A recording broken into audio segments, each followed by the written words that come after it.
Lição 9. A sutileza do movimento dos desigrejados.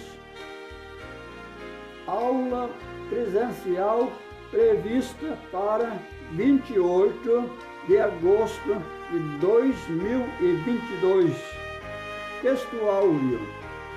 Não deixando a nossa congregação, como é costume de alguns, antes ademoestando-nos uns aos outros, e tanto mais quanto vedes que se vai aproximando aquele dia. Hebreus capítulo 10, versículo 25. Verdade prática.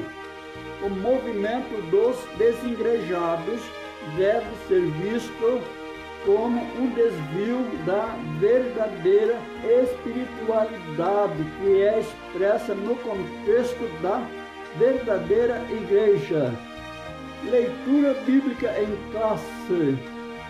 Hebreus 10, versículos 19 ao 25. Tendo, pois, irmãos, ousadia para entrar no santuário pelo sangue de Jesus, pelo novo e vivo caminho que ele nos consagrou pelo véu, isto é, pela sua carne, e tendo um grande sacerdote sobre a casa de Deus, cheguemos-nos com verdadeiro coração, em inteira certeza de fé, tendo o coração purificado da má consciência e o corpo lavado com água limpa. Retenhamos firmes a confissão da nossa esperança, porque fiel é o que prometeu. Consideremos-nos uns aos outros, para nos estimularmos ao amor e às boas obras, não deixando a nossa congregação, como é costume de alguns, antes ademoestando-nos uns aos outros, e tanto mais quanto vedes que se vai aproximando aquele dia. Introdução. Nas últimas décadas, os desigrejados, ou também conhecidos como os sem igreja, cresceram em escala exponencial. São pessoas que dizem ser cristãs, mas não estão filiadas a igreja nenhuma. Paradoxalmente, esse grupo religioso que diz não possuir hierarquia religiosa, código doutrinário, nem tampouco nenhuma estrutura arquitetônica onde possa se reunir, diz ser o legítimo modelo de igreja do Novo Testamento. Nesse aspecto, acredita reproduzir os cristãos primitivos.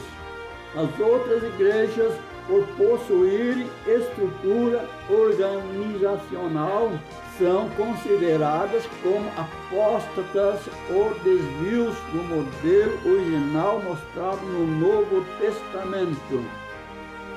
Nesta lição, procuraremos entender a natureza desse fenômeno religioso, destacando tanto seu aspecto social como também espiritual. Dessa forma, a nossa análise procurará entender como pensa um desengrejado, suas crenças e práticas. Feito isso, mostraremos a verdadeira natureza da igreja neotestamentária que, ao contrário do que os desengrejados afirmam, não é apenas um organismo, mas também uma organização. Assim mostraremos a importância da igreja no plano de Deus e como cada membro da igreja possui uma gloriosa missão. Comentário, primeira parte, visão e prática do movimento dos desengrejados. Primeiro ponto, um ensino anti-institucional. Os desengrejados são contra toda forma de organização e institucionalização da igreja. Alego que na igreja primitiva não havia instituição alguma. Dizem que a institucionalização da igreja só começou quando Constantino, o imperador romano, assumiu as rédeas da igreja e a converteu numa organização. Assim, a igreja passou a ter um clero, um código doutrinário e um credo que passou a regulamentá-la. Para eles, nada de regras, sermões e muito menos organização institucional. Da mesma forma, alego que toda forma de estrutura arquitetônica, como templos, são inovações desse cristianismo apóstata. Na visão dos desigrejados, a igreja não necessita de estrutura formal alguma.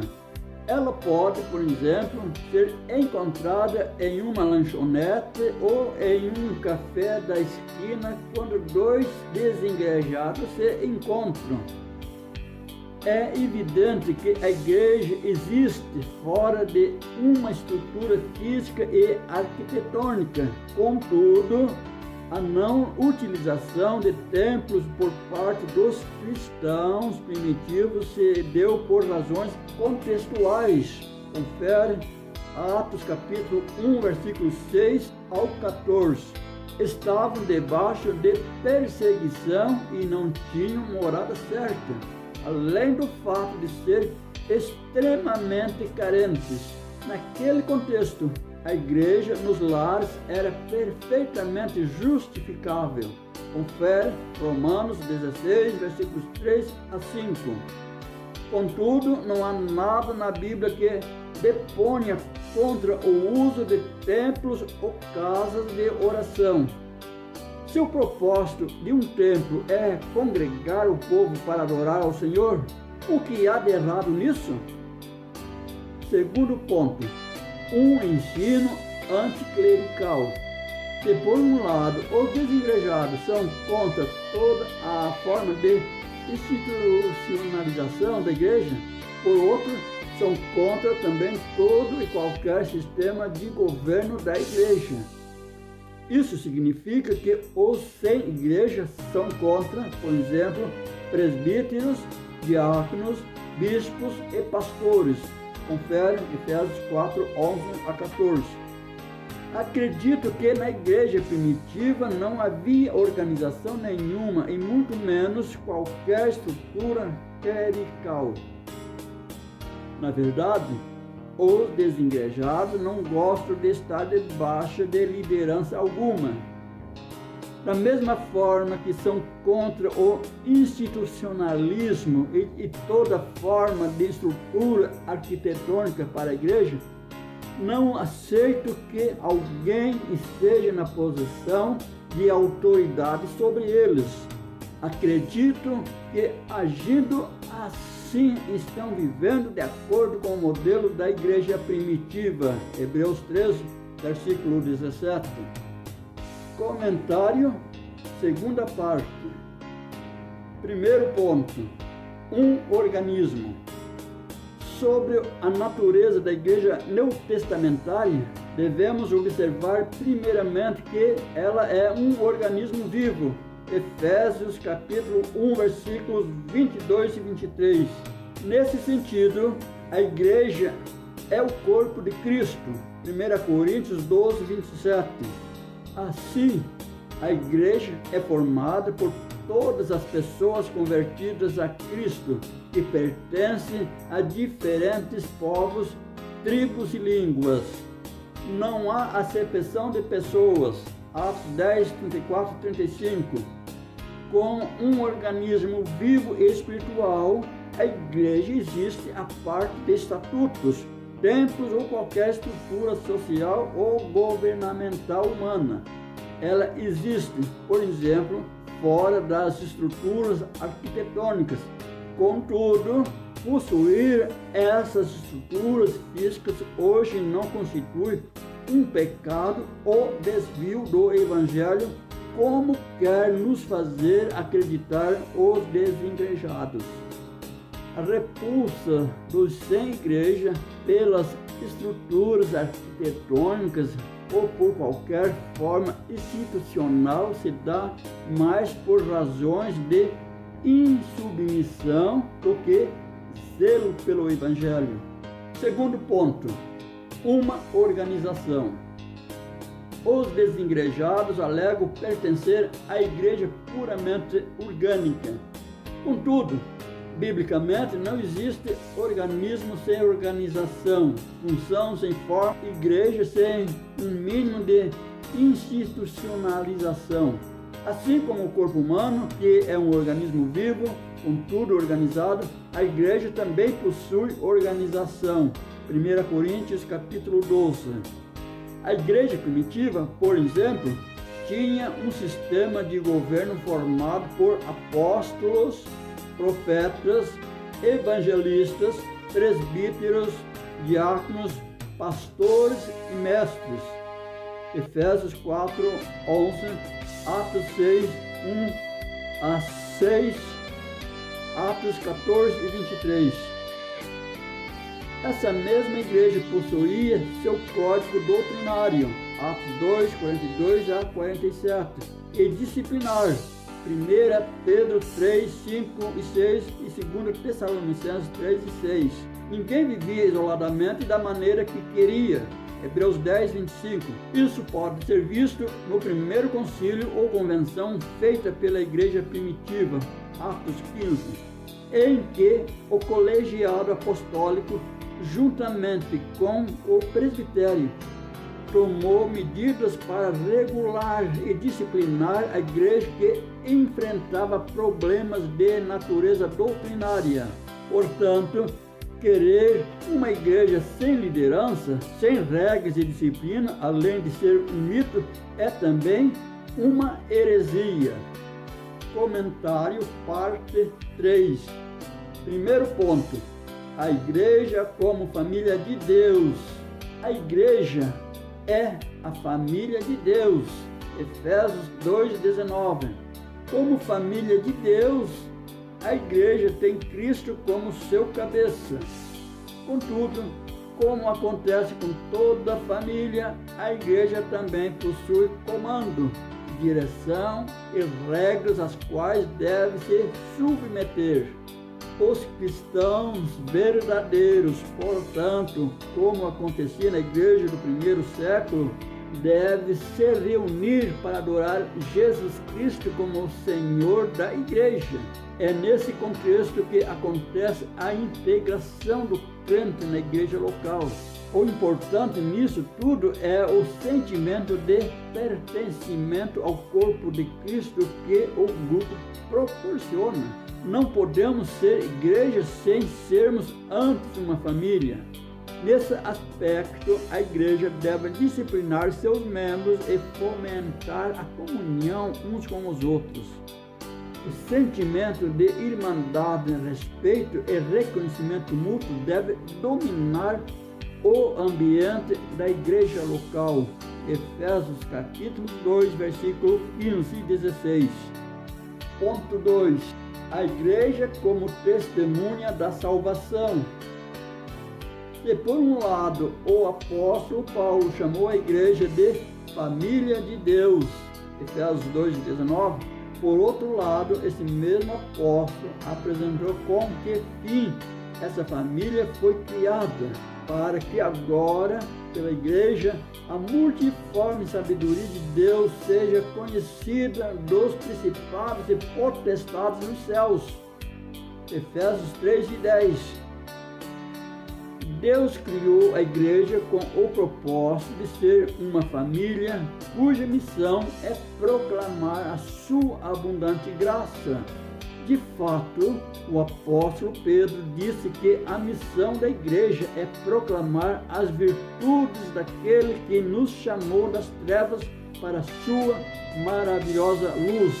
1 Pedro 2, versículo 9. A razão de a igreja existir, além do fato de promover a adoração, companheirismo e integração está na sua missão de pregar a salvação. A igreja pode existir em um templo, mas a sua missão só se completa fora dele. Não há igreja que seja bíblica e existe somente dentro de 4 paredes. Conclusão. Nesta lição vimos como os desigrejados pensam e agem com relação à igreja. Acreditam ser possível ser igreja fora da igreja. Vimos que alguns equívocos contribuem para isso. Há o mito de que uma verdadeira igreja não possui organização alguma e, consequentemente, não há liderança estabelecida. De acordo com o Novo Testamento, sim, a igreja possui liderança estabelecida e conta com estrutura organizacional estabelecida. O objetivo não é honrar e glorificar o homem, mas exaltar o Senhor Jesus Cristo e cumprir a missão para a qual Ele nos chamou. Questionários da lição. Primeira pergunta: os desigrejados são contra o quê? Os desigrejados são contra toda forma de organização e institucionalização da igreja. Segunda pergunta: em que os desigrejados acreditam? Acredito que, agindo contra o institucionalismo, estão vivendo de acordo com o modelo da igreja primitiva. Terceira pergunta: o que devemos observar a respeito da natureza da igreja? Sobre a natureza da igreja neotestamentária, devemos observar primeiramente que ela é um organismo vivo, Efésios 1, 22 e 23. Quarta pergunta: segundo a lição, como era o sistema de governo da igreja primitiva? A igreja primitiva tinha um sistema de governo formado por apóstolos, profetas, evangelistas, presbíteros, diáconos, pastores e mestres. Efésios 4, 11, Atos 6, 1 a 6 e Atos 14 e 23. Quinta pergunta: qual é a razão de a igreja existir? Deus criou a igreja com o propósito de ser uma família, cuja missão é proclamar a sua abundante graça.